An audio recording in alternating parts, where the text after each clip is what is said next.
আমার নাম প্রদীপ, আমার বয়স ২২ বছর। আমি আমার বাবা মায়ের সঙ্গে থাকি। আজ আমি আপনাদের এক বিশেষ অভিজ্ঞতার গল্প বলতে চলেছি। আমাদের পাশের বাড়িতে একজন মেসো ভাড়া থাকতেন। তিনি একটি বড় কোম্পানিতে চাকরি করতেন, যার কারণে সারা সপ্তাহ বাইরে থাকতে হতো। তিনি কেবল সপ্তাহে ১ বা ২ বারই বাড়ি ফিরতে পারতেন। কিছুদিন আগেই তার বিয়ে হয়েছে এবং তার স্ত্রী দেখতে অসাধারণ সুন্দরী। তার বয়স ছিল প্রায় ২৭ বছর এবং তার ব্যক্তিত্ব ছিল অসাধারণ। গায়ের রং ছিল একদমই দুধের মতো ফর্সা, একটু স্বাস্থ্যবান, যা তাকে আরও আকর্ষণীয় করে তুলত। আর তিনি হালকা সাজগোজ করতেন, যা তাকে আরও আকর্ষণীয় করে তুলত। আমি প্রথম থেকেই তাকে অনেক পছন্দ করতাম। প্রতিদিন সকালে আমি ছাদের শরীর চর্চা করতাম। একদিন প্রতিদিনের মতো আমি ছাদে ছিলাম। হালকা শীতল বাতাস বইছিল, চারপাশে সোনালি রোদ পড়ছিল, পরিবেশ ছিল মনোরম। ঠিক তখনই আমি দেখলাম পাশের বাড়ির মাসিমা তাদের ছাদে এসে গাছের টবে জল দিচ্ছেন। তাকে খুবই শান্ত এবং হাসি খুশি দেখাচ্ছিলেন। তিনি তখন সুন্দর একটি নাইট ড্রেস পরেছিলেন। আমায় দেখে তিনি মিষ্টি হেসে বললেন, বাহ প্রদীপ, তোমাকে তো বেশ ফিট দেখাচ্ছে। রোজ শরীর চর্চা করো, খুব ভালো ব্যাপার। আমি একটু লজ্জা পেলাম, তবে হাসতে হাসতে বললাম, হ্যাঁ মাসিমা, স্বাস্থ্য ভালো রাখতে রোজ চেষ্টা করি। তিনি হাসি মুখে বললেন, খুব ভালো, তবে শুধু ব্যায়াম করলে হবে না, মাঝে মাঝে যোগ ব্যায়ামও করা উচিত। এতে শরীর যেমন ভালো থাকে তেমনি মনও শান্ত থাকে। আমি মাথা নেড়ে বললাম, ঠিক বলছেন মাসিমা, কাল থেকেই চেষ্টা করব। তারপর মাসিমা নিচে চলে গেলেন আর আমিও কিছুক্ষণ পর নিচে নেমে এলাম। কয়েকদিন পর আমাদের বাড়িতে একটি পূজার আয়োজন করা হয়েছিল। আমাদের বাড়িতে পূজার প্রস্তুতি চলছিল সকাল থেকেই। মা ব্যস্ত ছিলেন সমস্ত আয়োজন সামলাতে, বাবা আশেপাশের সবাইকে নিমন্ত্রণ করেছিলেন। আত্মীয়রাও আসার কথা ছিল। পুরো বাড়ি যেন এক আনন্দের পরিবেশে মেতে উঠেছিল। চারপাশে ফুলের সুগন্ধ, দ্বীপের আলো আর মন্ত্র উচ্চারণের সুর মিলেমিশে এক প্রশান্ত পরিবেশ তৈরি করেছিল। কিছুক্ষণ পর অতিথিরা আসতে শুরু করলেন। মেসো তখনও বাইরে কাজে ছিলেন, তবে মাসি এসেছিলেন। তিনি হালকা গোলাপি রঙের শাড়ি পরে এসেছিলেন, যা তাকে খুবই স্নিগ্ধ লাগাচ্ছিল। মা হাসি মুখে এগিয়ে গিয়ে তাকে অভ্যর্থনা জানালেন এবং প্রসাদের থালা তার হাতে তুলে দিলেন। আমি বাবার সাথে পূজার ব্যবস্থাপনার কাজে সাহায্য করছিলাম। ঠিক তখনই মাসিমা হাসি মুখে বললেন, প্রদীপ, তুমি খুব ভালোভাবে সবকিছু সামলাচ্ছ। পূজার কাজে এত আগ্রহ দেখানো সত্যিই প্রশংসনীয়। আমি হালকা হেসে উত্তর দিলাম, হ্যাঁ মাসিমা, মায়ের কাজে একটু সাহায্য করার চেষ্টা করি। তাছাড়া পূজা পাঠ করলে মনে এক ধরনের শান্তি আসে। মাসিমা সম্মতি সূচক মাথা নাড়লেন এবং বললেন, একদম ঠিক বলেছ, পূজা করলে বাড়িতে ইতিবাচক শক্তি থাকে। কিছুক্ষণ পর পূজা শুরু হলো এবং সবাই শান্ত হয়ে মন্ত্র উচ্চারণ শুনছিলেন। মা আমাকে আরতির থালা ধরে রাখতে বললেন। আমি ধীরে ধীরে সকলকে আরতি দিতে লাগলাম। যখন মাসিমার দিকে থালা বাড়িয়ে দিলাম, তিনি ভক্তিভরে হাত জোড় করে প্রদীপের সামনে মাথা নত করলেন। তারপর মৃদু হেসে আমার দিকে তাকালেন। পূজা শেষ হওয়ার পর প্রসাদ বিতরণ শুরু হলো। আমি সবার মাঝে প্রসাদ বিলাচ্ছিলাম। তখন মাসিমা মজার ছলে বললেন, বাহ প্রদীপ, এখন তো তুমি অনেক দায়িত্বশীল হয়ে গেছ। এবার তো তোমার বিয়ের কথা ভাবা উচিত। আমি হেসে বললাম, এখনো অনেক দেরি আছে মাসিমা, আপাতত পূজার কাজটা ঠিকঠাক শেষ করি। মাসিমা ও মা আমার কথা শুনে হেসে উঠলেন। কিছুক্ষণ পর সবাই গল্প গুজব শুরু করলেন। আমি কাছেই বসে মাসিমার সাথে কথোপকথনে যোগ দিলাম। তিনি বলছিলেন কেমন ছিল তাদের গ্রামের পূজা, কিভাবে বড়সড় আয়োজন করা হতো। কথা বলতে বলতে একসময় মাসিমা বললেন, আচ্ছা এখন চলি। আমি দরজার কাছে গিয়ে মাসিমাকে বিদায় জানালাম। তিনি হাসি মুখে বললেন, ঠিক আছে প্রদীপ, আমি এখন উঠছি, অনেক কাজ বাকি আছে। আজকের দিনটা সত্যিই খুব ভালো কাটল। মা তাকে আবার আসার আমন্ত্রণ জানালেন আর তিনি হাসতে হাসতে সম্মতি দিলেন। আমি তাকে দরজা পর্যন্ত এগিয়ে দিতে গেলাম। যাওয়ার সময় তিনি বললেন, আগামীকাল দুপুরে আমার বাড়িতে এসো, একসঙ্গে খাওয়া হবে। আমি হাসি মুখে বললাম, অবশ্যই মাসিমা, আসব। সেই সময় মেসো বাড়িতে ছিলেন না। মাসিমা জানালেন তিনি 1 মাসের জন্য অফিসের কাজে শহরে গেছেন, ফলে পুরো মাস তিনি একাই থাকবেন। পরদিন দুপুরে আমি মাসিমার বাড়িতে গেলাম। দরজায় দাঁড়িয়ে দেখলাম তিনি সুন্দর করে সাজগোজ করে আমার জন্য অপেক্ষা করেছিলেন। আমি বললাম, মাসিমা, দেরি হয়ে গেল, ক্ষমা করবেন। তিনি মিষ্টি হেসে বললেন, কোনো সমস্যা নেই, এসো খাওয়া দাওয়া করি। আমি বসতেই বললাম, আজ তো আপনাকে অসাধারণ লাগছে মাসিমা। তিনি হাসলেন, তারপর বললেন, আচ্ছা এখন খাওয়া শুরু করি। আমরা টেবিলে বসলাম। মাসিমা খুব যত্ন করে খাবার পরিবেশন করলেন, গরম গরম রুটি, ডাল, সবজি আর মিষ্টি হিসেবে সুজির হালুয়া। খাবার দেখে আমার বেশ ক্ষুধা পেয়ে গেল। আমি হাসতে হাসতে বললাম, মাসিমা, আপনি তো অনেক কষ্ট করেছেন, এত কিছু শুধু আমার জন্য? তিনি হালকা হাসলেন এবং বললেন, এতে কষ্টের কিছু নেই প্রদীপ। যখন কাছের কেউ আসে তখন তার জন্য ভালো কিছু রান্না করা আনন্দের ব্যাপার। তাছাড়া একা খেতে ভালো লাগে না। আমি খেয়াল করলাম তার কথার মাঝে হালকা একটা বিষণ্ণতা আছে। আমি জিজ্ঞেস করলাম, মাসিমা, আপনাকে একটু চিন্তিত লাগছে, সব ঠিক আছে তো? তিনি আমার দিকে তাকিয়ে হালকা হাসলেন। তারপর বললেন, ঠিক আছি প্রদীপ, কিছু না। মাঝে মাঝে একটু একাকিত্ব অনুভব হয়। মেশো কাজের চাপে ব্যস্ত থাকেন। না, বিয়ের বেশি দিন হয়নি, কিন্তু তবুও মনে হয় যেন একাই আছি এই বাড়িতে। বিয়ের পর ভেবেছিলাম নতুন একটা জীবন শুরু হবে, একসঙ্গে সময় কাটাবো, বেড়াতে যাব, গল্প করব। কিন্তু মাসিমা একটু বিষণ্ণ স্বরে বললেন, মেশো সপ্তাহের পর সপ্তাহ বাড়ি আসতে পারেন না, আর এলেও সারাক্ষণ ফোন আর কাজের ফাইলেই ডুবে থাকেন। আমি চাই যে ওর জন্য একটু সময় রাখি, কিন্তু মনে হয় ও বুঝতেই পারে না আমার প্রয়োজনীয়তা। তার কথাগুলো শুনে আমার মন খারাপ হয়ে গেল। আমি সান্ত্বনার সুরে বললাম, মাসিমা, এটা নয় যে মেশো আপনাকে গুরুত্ব দেন না। সম্ভবত তিনি এত কাজের চাপে থাকেন যে আপনার অনুভূতিগুলো ঠিকভাবে বুঝতে পারছেন না। আপনার তার সাথে খোলাখুলি কথা বলা উচিত। তিনি হালকা হাসলেন, তারপর বললেন, কথা বলার সুযোগই বা কই? যখন ফোন করি তখন ব্যস্ততার অজুহাত দিয়ে তাড়াতাড়ি রেখে দেন। কখনো কখনো তো দুদিন ফোনই করেন না। আমি তো সবসময় ওর ভালো চেয়েছি, কিন্তু আমার একাকিত্ব বুঝতে পারে না। আমি বুঝতে পারছিলাম তার যন্ত্রণা।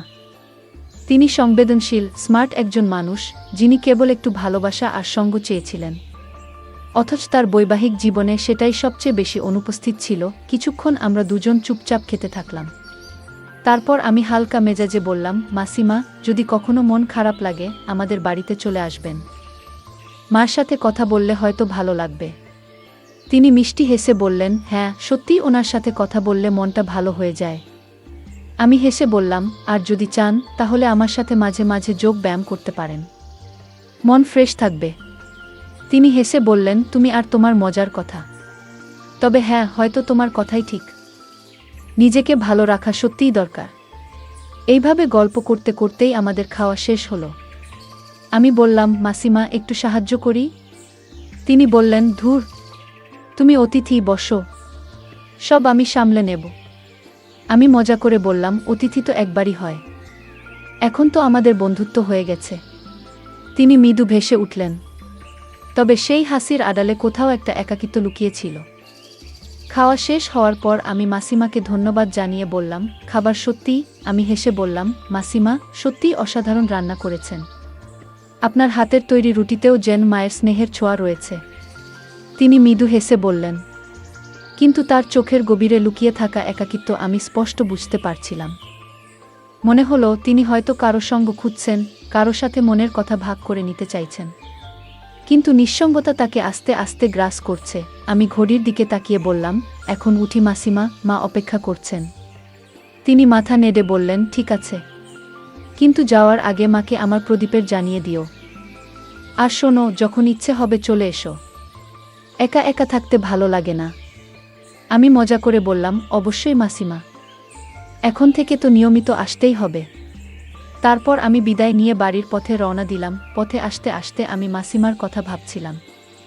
আমি ছাদে ব্যায়াম করছিলাম প্রতিদিনের মতো, কিন্তু আজ একটা অদ্ভুত ব্যাপার লক্ষ্য করলাম, মাসিমা আজ ছাদে আসেননি। তিনি প্রতিদিন সকালে গাছগুলোর যত্ন নিতেন, জল দিতেন, কিন্তু আজ কোথাও দেখা নেই। মনে একটু কেমন লাগলো। ঠিক তখনই মা ডেকে বললেন, প্রদীপ, একবার পাশের বাড়ি থেকে দেখে আয় তো। মাসিমা সকালেই বলছিলেন একটা দরকারি জিনিস লাগবে, কিন্তু উনি নিজে বেরোতে পারছেন না। আমি মাথা নেড়ে রাজি হয়ে গেলাম এবং সোজা মাসিমার বাড়ির দরজায় পৌঁছে গেলাম। দরজাটা বন্ধ ছিল, তাই ভেতরে উকি দিয়ে বললাম, মাসিমা, আপনি ঠিক আছেন? ভেতর থেকে তিনি বেরিয়ে এলেন, মুখে মৃদু হাসি, কিন্তু ক্লান্তির ছাপ স্পষ্ট। আরে প্রদীপ, এসো। হ্যাঁ, ঠিক আছি, একটু মাথা ধরেছে তাই আজ ছাদে যাইনি। আমি উদ্বিগ্ন হয়ে বললাম, আপনি ওষুধ খেয়েছেন? যদি বেশি অসুবিধা হয় ডাক্তার দেখানো দরকার। তিনি হালকা হেসে বললেন, না না, এতটা গুরুতর কিছু নয়। আসলে বাজার থেকে কিছু জিনিস আনতে হবে, কিন্তু আজ একা বেরোনোর ইচ্ছে নেই। তুমি কি একটু সঙ্গে যাবে? আমি এক মুহূর্ত না ভেবে বললাম, এতে আবার ভাবনার কি আছে? অবশ্যই, চলুন। চলো আমরা বেরিয়ে পড়ি, আমি বললাম। মাসিমা হালকা হেসে ভেতরে গেলেন আর শাড়ি ঠিক করতে লাগলেন।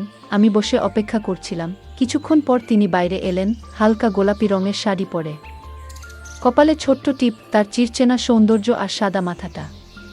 সাজ দেখে মনে হলো সত্যি সৌন্দর্য জাঁকজমকের উপর নির্ভর করে না। তিনি হাসতে হাসতে বললেন, প্রদীপ চলো, দেরি হয়ে যাচ্ছে, বাজার বন্ধ হওয়ার আগেই পৌঁছাতে হবে। আমরা দুজন পায়ে হেঁটে বাজারের দিকে রওনা দিলাম। পথে যেতে যেতে আমি তার পুরনো দিনের কথা জানতে চাইলাম। মাসিমা একটু থেমে বললেন, প্রদীপ, যখন তোমার মাসও ছিল তখন এই একাকিত্ব কখনো অনুভব করিনি। উনি সব সময় পাশে থাকতেন, ছোট বড় সব কিছুতেই খেয়াল রাখতেন। এখন শুধু স্মৃতিগুলোই বেঁচে আছে। আমি কিছু সময়ের জন্য চুপ করে গেলাম। তার কথাগুলো মনে গেঁথে গেল। তারপর হালকা হাসি দিয়ে বললাম, মাসিমা, এখন তো আমি আছি।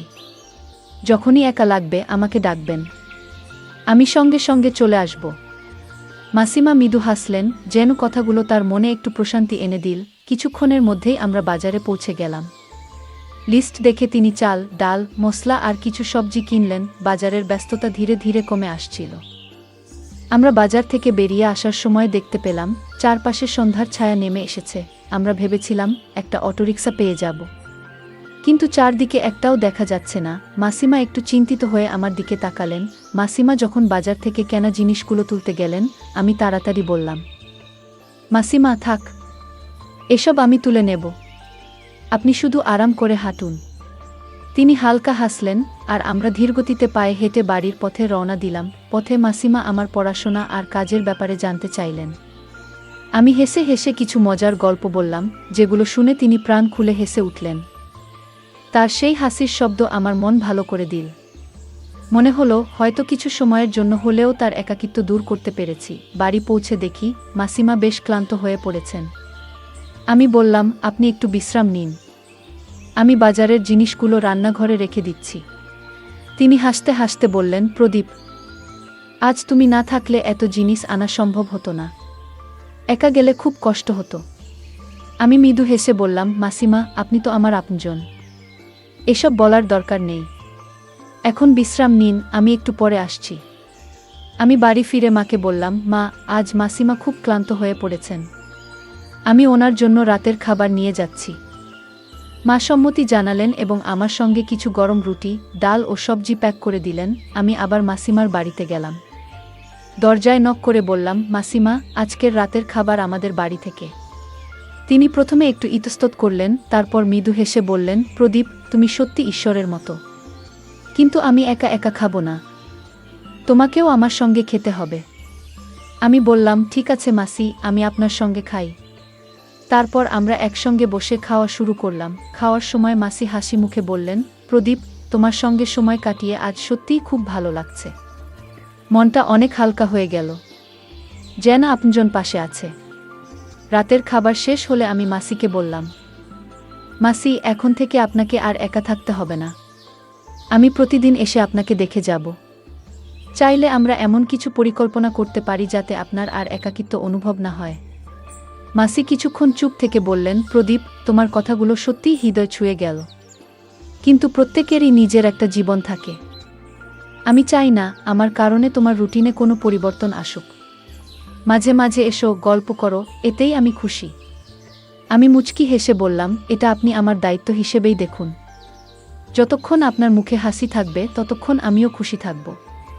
সেদিন রাতেই আমি বাড়ি ফিরে এলাম, কিন্তু মনে মনে ঠিক করলাম যে মাসির জীবনযাত্রায় কিছু পরিবর্তন আনব যাতে তিনি আরও ভালো সময় কাটাতে পারেন। পরের দিন সকালে আমি মাকে বললাম, মা, আমি ভাবছি মাসির জন্য কয়েকটি গাছ ও বই নিয়ে যাব, এতে তার সময় ভালো কাটবে এবং একাকিত্ব দূর হবে। মা রাজি হলেন এবং কিছু পুরনো বই ও ছোট ছোট গাছের টব সাজিয়ে দিলেন। দুপুরে আমি মাসির বাড়ির উদ্দেশ্যে রওনা দিলাম। আমি মাসির সামনে গাছের টব আর বইগুলো রাখলাম। মাসি অবাক হয়ে বললেন, প্রদীপ, এগুলো কি? আমি হাসি মুখে বললাম, মাসি, এগুলো আপনার জন্য, যখন একা লাগবে এই গাছগুলোর যত্ন নেবেন আর বই পড়বেন। আমি নিশ্চিত এগুলো আপনাকে ভালো সময় কাটাতে সাহায্য করবে। মাসির চোখে জল চলে এলো। উনি আলো কণ্ঠে বললেন, প্রদীপ, তোমার মনটা কত বড়। তুমি আমার একাকিত্বটা বুঝতে পেরেছ এবং সেটা দূর করার চেষ্টা করছ। সত্যিই আমি ভাগ্যবান যে তুমি আমার পাশে আছো। এরপর আমি মাসিকে গাছগুলোর যত্ন নেওয়ার পদ্ধতি বুঝিয়ে দিলাম। পাশাপাশি আমরা একসঙ্গে বসে একটি বইয়ের কয়েকটি পৃষ্ঠা পড়লাম। ধীরে ধীরে মাসি এসব বিষয়ে আগ্রহী হয়ে উঠলেন। এখন প্রতিদিন সকালে তিনি গাছগুলোতে পানি দেন, বিকেলে বই পড়েন। কয়েক সপ্তাহ পর আমি লক্ষ্য করলাম মাসির আচরণ অনেক বদলে গেছে। তিনি আগের চেয়ে অনেক বেশি হাসেন, নিজেকে ব্যস্ত রাখেন। একদিন আমি জিজ্ঞেস করলাম, মাসি, এখন কেমন লাগছে? তিনি হাসি মুখে উত্তর দিলেন, প্রদীপ, তোমার জন্যই আমার বাড়িটা আর ফাঁকা মনে হয় না। এই গাছ আর বইগুলো আমার জীবনে নতুন রং এনে দিয়েছে। আর সবচেয়ে বড় কথা, তোমার আশাটা আমাকে মনে করিয়ে দেয় যে আমি একা নই। মাসির কথা শুনে আমার মন ভরে গেল। আমি ভাবলাম জীবনের সম্পর্ক কতটা গুরুত্বপূর্ণ। ছোট ছোট জিনিস আর সময় দেওয়াই কারো জন্য বড় আনন্দের কারণ হতে পারে। এরপর থেকে মাসির জীবন অনেক সুন্দর হয়ে উঠল। আমরা প্রায় একসঙ্গে বাজারে যেতাম, নতুন কিছু কিনতাম আর সন্ধ্যায় বসে গল্প করতাম। মাসির একাকিত্ব এখন হাসি আর আনন্দে পরিণত হয়েছে। এরপর একদিন সকালে আমি প্রতিদিনের মতো ছাদে ব্যায়াম করছিলাম।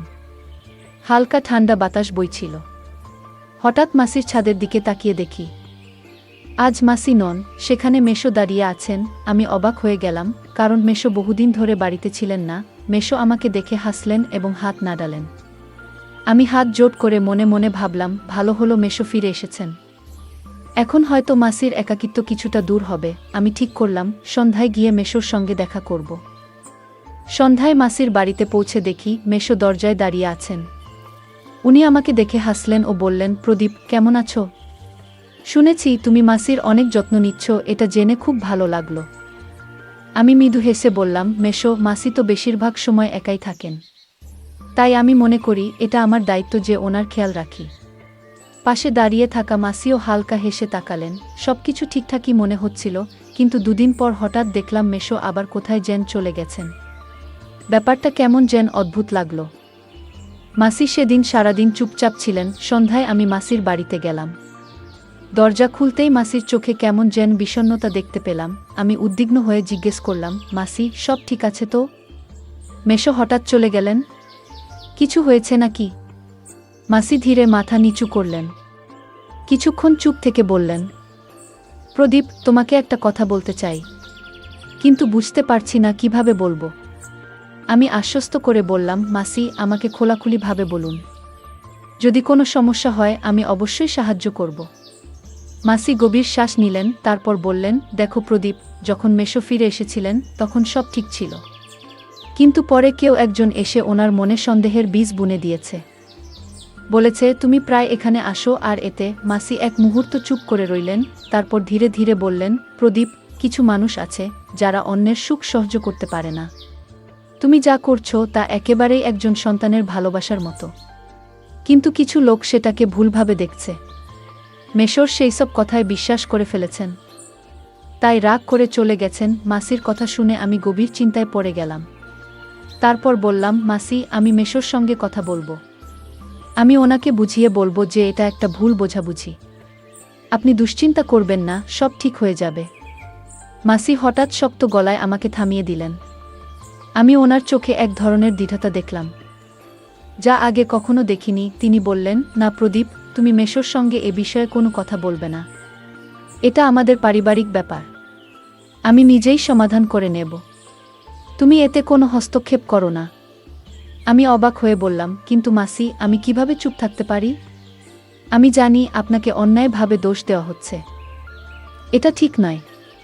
মাসি দীর্ঘশ্বাস ফেললেন এবং ধীরে ধীরে বললেন, প্রদীপ, মানুষের দৃষ্টিভঙ্গি বদলানো সহজ নয়। তারা যা দেখতে চায় সেটাই দেখে। আর মেশো, তিনি এমন বিষয়গুলো নিয়ে আগে থেকেই খুব সংবেদনশীল। মাসি গভীর শ্বাস নিলেন এবং শান্ত গলায় বললেন, প্রদীপ, যদি তুমি মেশোর সঙ্গে কথা বলো তাহলে বিশ্বাসটা আরও জটিল হয়ে যেতে পারে। আমি বুঝতে পারছিলাম মাসির কণ্ঠে এক অদ্ভুত ব্যথা লুকিয়ে আছে। কিছুক্ষণ চুপ থেকে উনি আমার দিকে তাকালেন এবং বললেন, তুমি আমার একাকিত্ব দূর করার জন্য যা করেছ তার জন্য আমি সত্যিই কৃতজ্ঞ, কিন্তু এখন সময় এসেছে তোমাকে আমার থেকে দূরে সরে যেতে হবে। আমি বিস্মিত হয়ে বললাম, মাসি, আপনি এমন কথা বলছেন কেন? মাসির চোখে জল চলে এলো, কিন্তু উনি নিজেকে সামলে নিয়ে বললেন, প্রদীপ, আমি চাই না তোমার পরিবারের সম্মান নিয়ে কেউ কোনো প্রশ্ন তুলুক। মানুষ অনেক কিছু বলে, আর আমি চাই না আমার কারণে তোমার কোনো অসম্মান হোক। তাই তোমার আমার বাড়িতে আসা বন্ধ করাই ভালো হবে। আমি ওনাকে বোঝানোর চেষ্টা করলাম, মাসি, আপনি এমনটা কেন ভাবছেন? আমাদের কোনো ভুল ছিল না। তাহলে অন্যদের কথায় আমরা কেন প্রভাবিত হব? কিন্তু মাসি কঠিন গলায় বললেন, প্রদীপ, এটি আমার শেষ কথা। দয়া করে বোঝার চেষ্টা করো। আমি এই সিদ্ধান্ত আমাদের ভালোর জন্যই নিচ্ছি। আমি একা থাকতে পারবো, কিন্তু তোমাকে কোনো সমস্যায় পড়তে দেব না। মাসির কথা আমার হৃদয়কে গভীরভাবে আঘাত করল। আমি কিছু বলতে যাচ্ছিলাম, কিন্তু মাসি দরজার দিকে ইশারা করলেন। ওনার মুখে এক অদ্ভুত মাসির চোখে এক ধরনের শান্ত স্বীকারোক্তি ছিল, যেন উনি নিজেকে এই কষ্টের জন্য প্রস্তুত করে নিয়েছেন। আমি গভীর বিষাদ নিয়ে বললাম, ঠিক আছে মাসি, যদি এটাই আপনার ইচ্ছে হয় তবে আমি মেনে নেব। কিন্তু একটা মনে রাখবেন, আমি সবসময় আপনার পাশে থাকব। যখনই আমার দরকার হবে শুধু একবার ডাকলেই আমি চলে আসব।